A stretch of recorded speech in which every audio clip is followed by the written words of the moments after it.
Welcome to the Sage Solutions Podcast, where we talk about all things personal growth, personal development, and becoming your best self.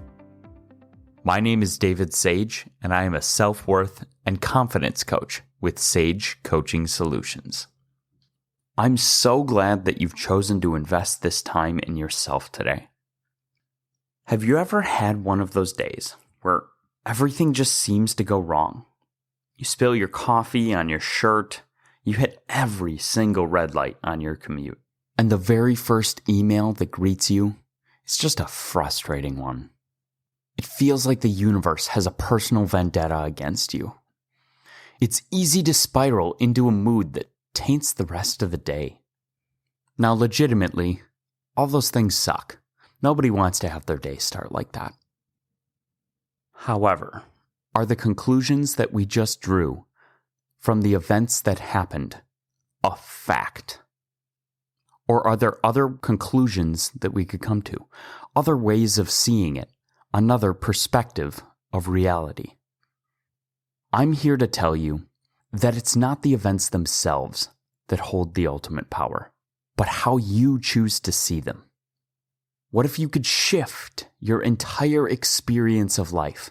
Not by changing your often unchangeable circumstances, but simply by changing the lens through which you view them. And that is exactly what we're covering today. We're talking about a cornerstone of psychological strength called framing, and how you can use it to take back control of your perspective and ultimately of your entire life. This isn't denying reality and living in your own little world. It's about strategic thinking, which is realistic, practical, and pragmatic.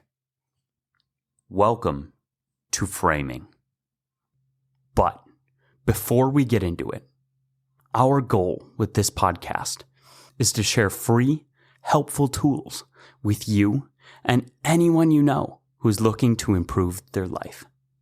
So take action, subscribe, and share this podcast with them. What exactly is framing? In the simplest terms, framing is the story we tell ourselves about what's happening.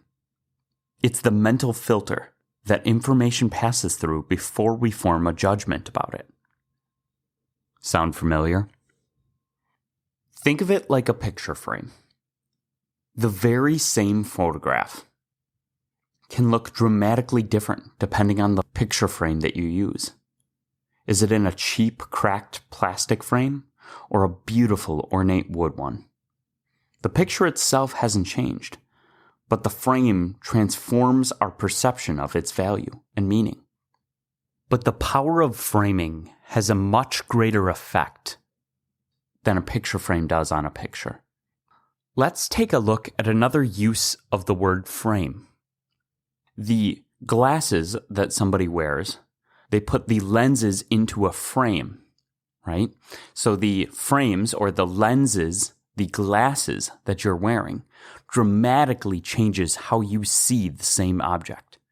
It is the lens in which you are using that can either make things much more clear that seemed hazy, or they can actually make things much more blurry if you were already seeing it clear. A positive or helpful frame or a negative or unhelpful frame can work just like these glasses. Another helpful way that we can visualize a mental frame is the actual taking of a picture with a camera. Certain things are inside of that picture, inside of the frame. When you zoom in, it's focusing on a specific area, making that much bigger and cutting out a whole bunch of the frame. When you zoom out, you actually see much more of the picture, much more of reality and what's around, while not focusing on or hyper-focusing on a specific detail. If you turn around with the same camera, you'll be taking a picture of something completely different while standing in the same spot.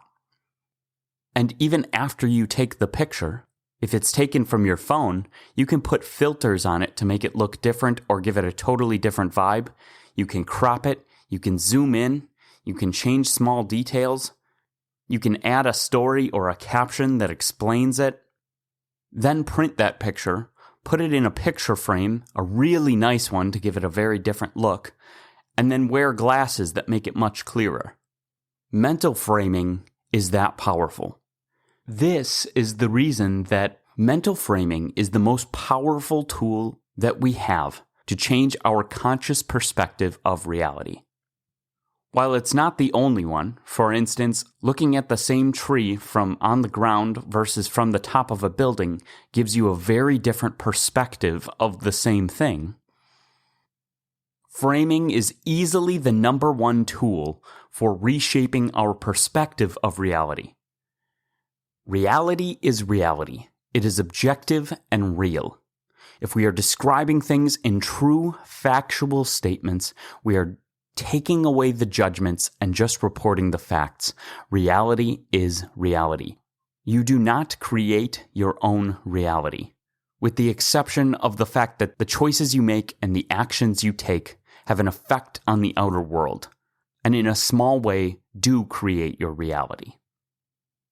And if you remember from way back at the beginning of this podcast, the first core fundamental that I covered was about our perspectives of reality and how our perspective shapes the mass majority of our experience of reality. Now, some of our perspective is unconscious and outside of our control, though we can shift and slowly shape that as well. The largest part of our control, of our experience of reality, is our conscious perspective.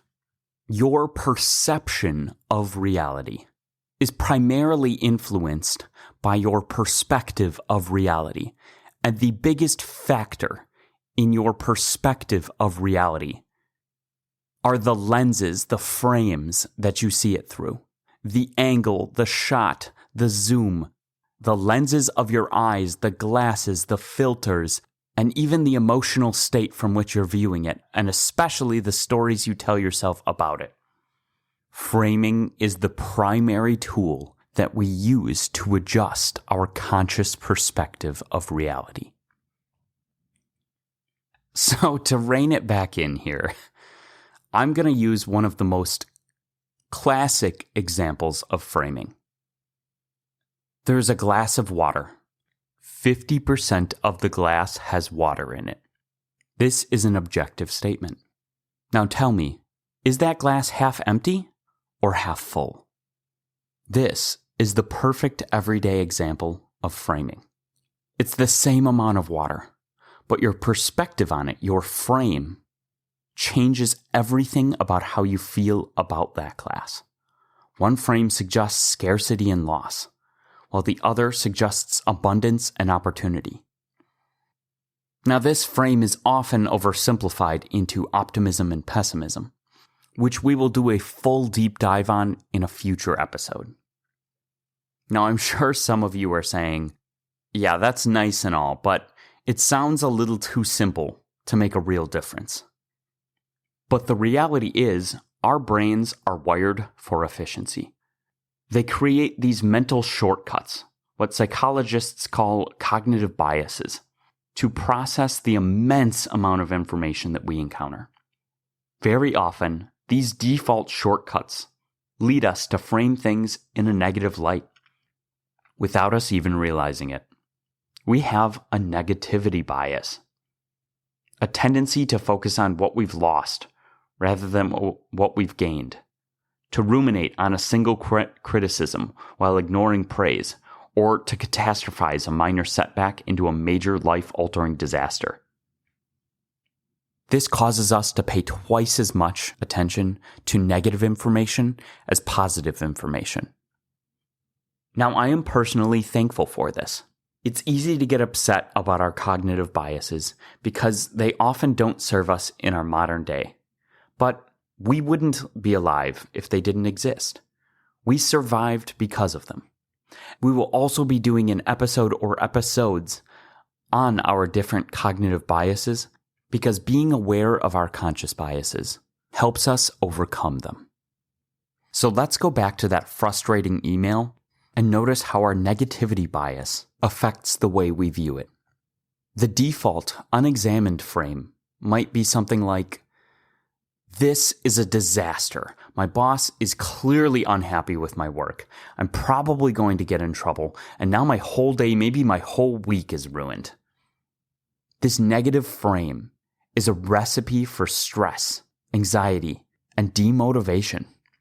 It's a passive frame where you're the victim of your circumstances, and you're giving in to an external locus of control. Now, this is where I want to remind you.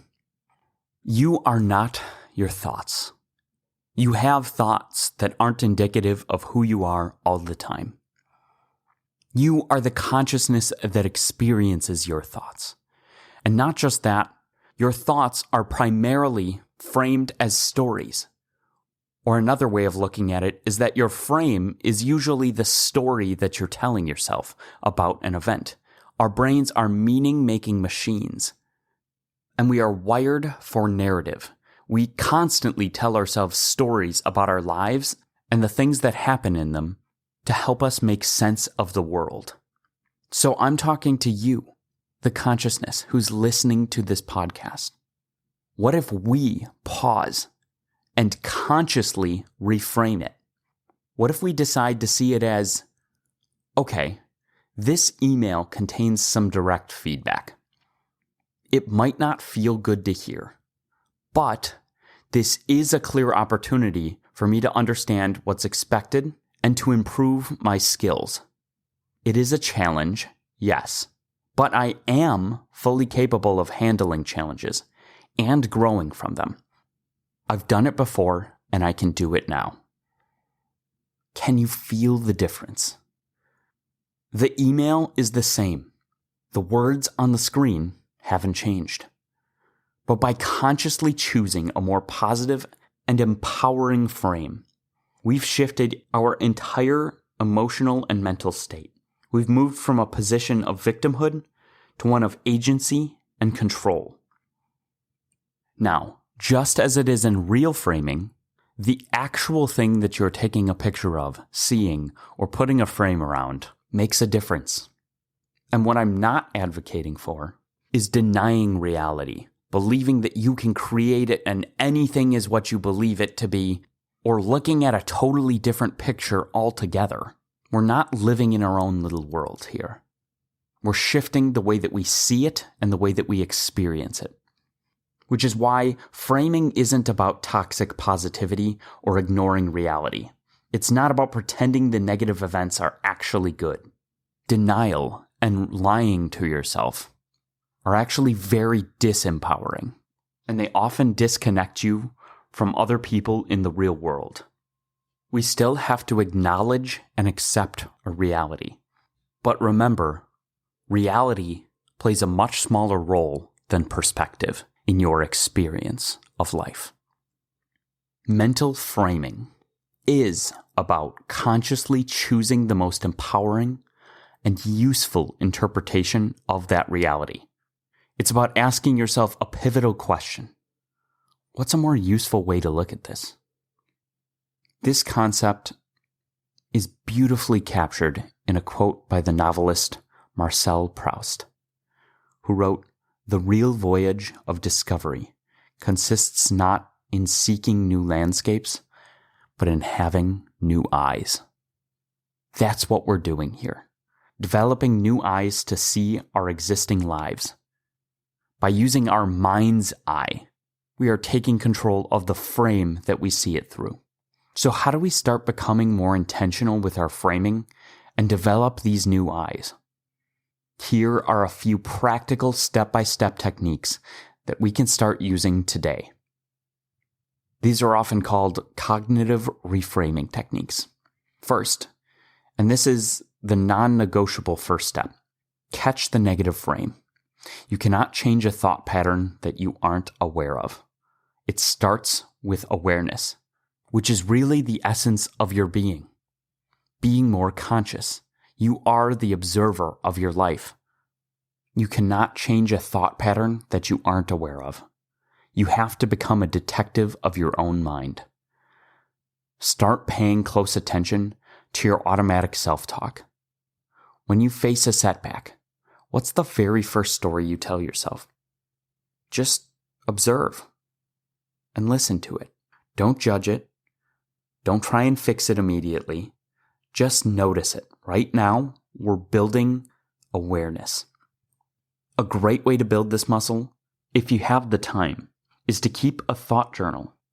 Whenever you feel a strong negative emotion, anxiety, anger, sadness, take a moment to write down the situation and the precise thoughts running through your head. After a few days, you'll start to see your personal patterns, your go-to negative frames. Second, challenge the frame. Once you've caught a negative frame, it's time to put it on trial. Interrogate it. Ask yourself, is this thought 100% objectively true? Is there any other possible way to look at this situation? What evidence do I have against this thought? And my personal favorite, what would I tell a dear friend or family member if they were in the exact same situation and said this to me? It can be truly amazing how much more compassionate and rational we are with our friends than with ourselves. So let's take the disempowering thought, I'm a complete failure because I made a mistake in that presentation. All right, challenge it directly. Is one mistake really the definition of your entire worth and identity? Has anyone in history ever been perfect? Of course not. A more accurate and empowering frame or story would be, I'm a human who made a mistake, and that's okay. Everyone makes mistakes. In the grand scheme of things, this is just one data point, not a verdict. I'll learn from this and make my next presentation even stronger. By shifting from shaming yourself and making yourself frankly feel like crap to giving yourself some grace and building a plan for succeeding better in the future, you've challenged that negative thought with a much more helpful and empowering one.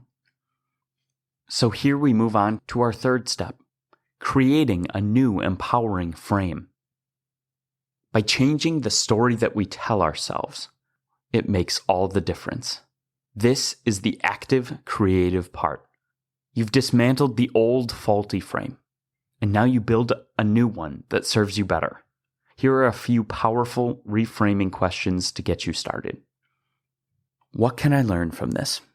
This immediately shifts your focus from the pain of the failure to the promise of growth. What's the hidden opportunity in this challenge? This helps you see the potential upside in a difficult situation. A project cancellation might open up time for something more important. What am I grateful for, even in this moment? Gratitude is one of the fastest ways to shift your frame. Even on a tough day, finding one small thing that you can be grateful for can break a negative spiral. In 5 years, will this matter? This time travel question helps you gain a much wider perspective and reduces the emotional intensity of the present moment. And for those of you who might still be skeptical, it's important to know that this isn't something that I'm just making up. This is backed by robust scientific research. A leading researcher in this field, Dr. James J. Gross, from Stanford University, has conducted numerous studies on what is scientifically known as cognitive reappraisal, and more commonly known as reframing. The findings are fascinating. When people are taught to reframe a negative situation, it doesn't just make them feel better, it actually changes their brain activity. Using fMRI scans, studies show that cognitive reframing increases activity in the prefrontal cortex, which is the part of our brain responsible for reasoning and self-control. Simultaneously, it decreases activity in the amygdala, which is the brain's emotional alarm system. By reframing, you are literally causing your higher-level thinking brain to calm your primal reactive brain. The research also shows that people who regularly use these techniques have lower rates of depression, better relationships, and show greater resilience in the face of stress. It is a scientifically validated tool for a better life. Let's put this into practice with one final and unfortunately common scenario. I've just been laid off from my job. The initial, devastating, and very common frame usually goes something like this. My life is over. I've been rejected. I'm not good enough. How will I ever recover? Why am I such a screw up? If I would have worked just a little bit harder, I wouldn't have been the one who was laid off. It's all my fault. Now I'm going to play this out how I would in reality. First, I'm going to be really upset. Understandably so. When you hear really, really crappy news like this, it's human to feel upset. It's normal. It's healthy. And so, I'm going to start by allowing myself to feel the emotions surrounding this loss. The first part I'm going to challenge are the self-shaming parts. I don't need to blame myself. Layoffs happen to people all over the world, and they're usually totally out of your control. I'm going to give myself grace and compassion. And one of the ways that you give yourself grace is by allowing yourself to be present with your emotions when you have those strong emotions come. After I've given myself a reasonable amount of time to actually feel and experience the natural emotions that I'm having surrounding this, without shaming myself and making space for grace and compassion, I can step into the reframing process.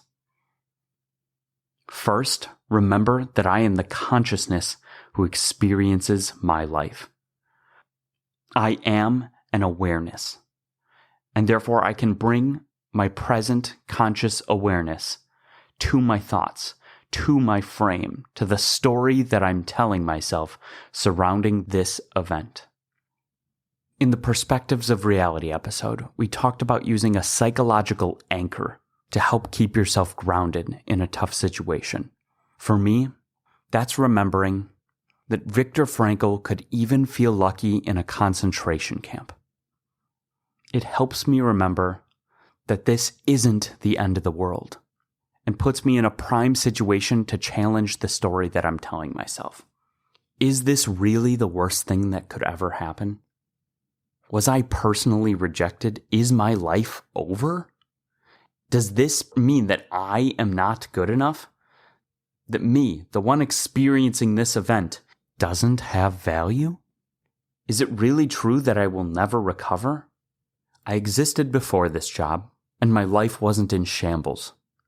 I've switched jobs before, and my life didn't end.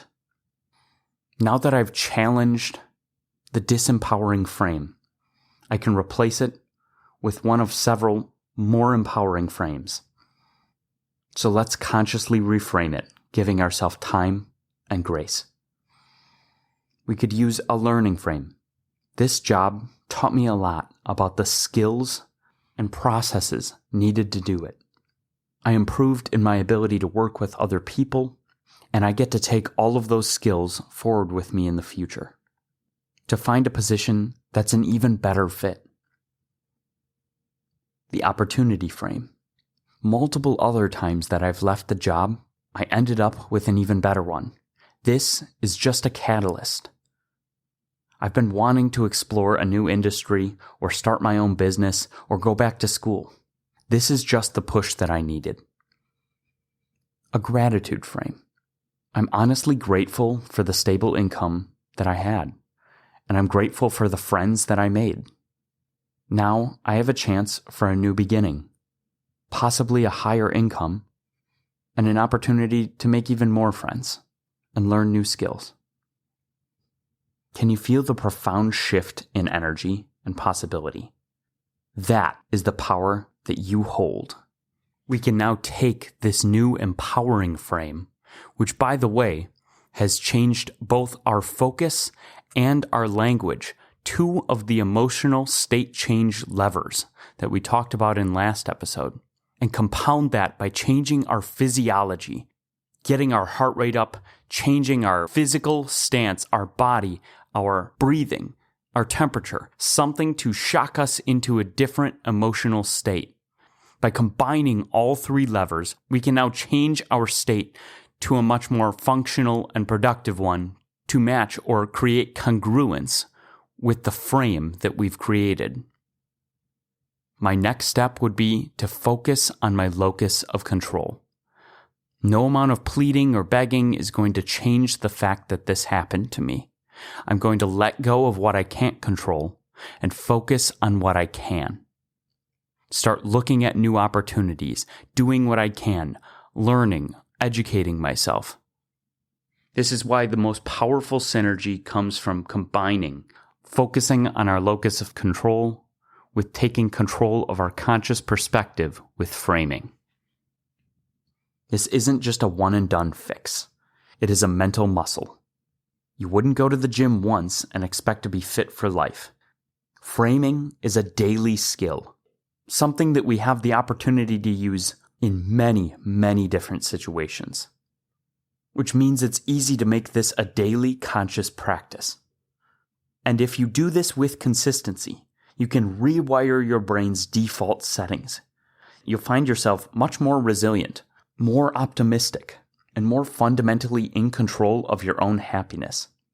And the default stories that you tell yourself will be much more empowering as well. If you're looking for somewhere to start, then let's start with this. Pick one reoccurring negative thought or situation in your life. Just one. Become a scientist of your own mind. Observe your current frame. Challenge its validity. And then intentionally craft a new, more empowering narrative. Write it down on a sticky note. Put it on your bathroom mirror. Say it out loud. Do whatever it takes to make this new frame your new reality. Well, that's all I have for you today here on the Sage Solutions podcast.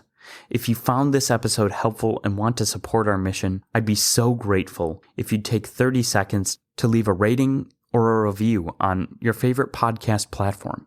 This is the single best way that you can help us reach more people who are already taking control of their lives. You hold the frame, and therefore you hold the power. Go out there and create a masterpiece. And remember, you are enough, and you deserve to fill up your inner cup with happiness, confidence, and self-compassion. Thank you for listening to the Sage Solutions podcast. Your time is valuable, and I'm so glad that you choose to learn and grow here with me. If you haven't already, don't forget to subscribe so you don't miss out on more sage advice.